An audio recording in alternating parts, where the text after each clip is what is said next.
Gente, isso aqui já aconteceu 5 vezes esse ano. Olha só, é um padrão. É bom eu olhar pra isso aqui, porque isso aqui tá se repetindo, não é mesmo? E não tá legal. Eu percebi que tinha um comportamento não benéfico pra mim, que estava se repetindo no finalzinho ali da fase lútea, que é o final da TPM e o início da menstruação. É uma fase que eu estou menos produtiva. É um momento que você tá introspectiva. Se você tá introspectiva, você não tá no ápice da produtividade. Você tá no ápice do recolhimento. E apesar de eu saber dessas teorias, qual que era o meu comportamento que sempre se repetia? Eu me cobrava muito por nessa fase não estar conseguindo ser produtiva. E isso entrava no lugar completamente desgastante pra mim, porque o que acontecia?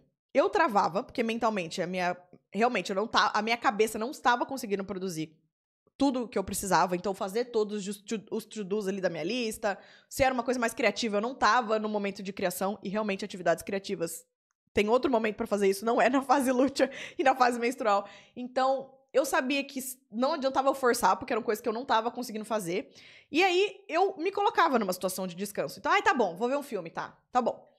Só que eu não tava realmente me permitindo descansar, porque dentro da minha cabeça, eu estava me cobrando por estar descansando. Até que o ciclo passado meu, o que eu fiz? Falei assim, cansei de repetir isso, tá tosco, não tá inteligente, né? Não tá inteligente. E aí, sabe o que eu fiz? Eu escrevi uma carta pra minha Paty do futuro, que vai estar novamente nessa fase do ciclo. E eu chamei de carta pra lunação. Foi uma carta que a Paty, que tinha acabado de sair desse momento tenso, tava começando a ter a clareza mental de novo.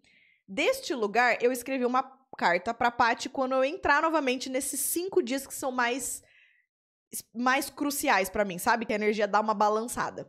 E foi interessante escrever uma carta nesse momento, porque eu ainda, como tava muito fresco, eu tinha acabado de sair de uma fase que eu me cobrei muito, tava muito fresco na minha cabeça o sentimento que eu tinha nessa fase, e realmente a gente fica muito mais sensível.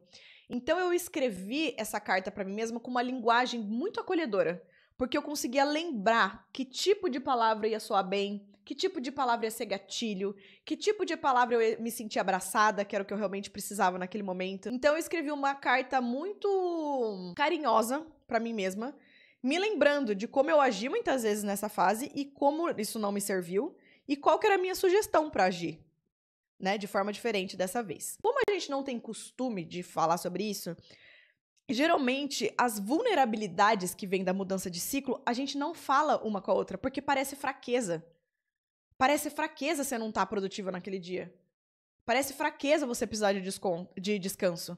Entende? Então eu sinto que a gente acaba não falando muito disso com a outra. Então eu quis compartilhar essa carta com vocês. Você pode adaptar essa carta para alunação para sua própria vida, para sua forma de se comunicar com você mesma, sabe?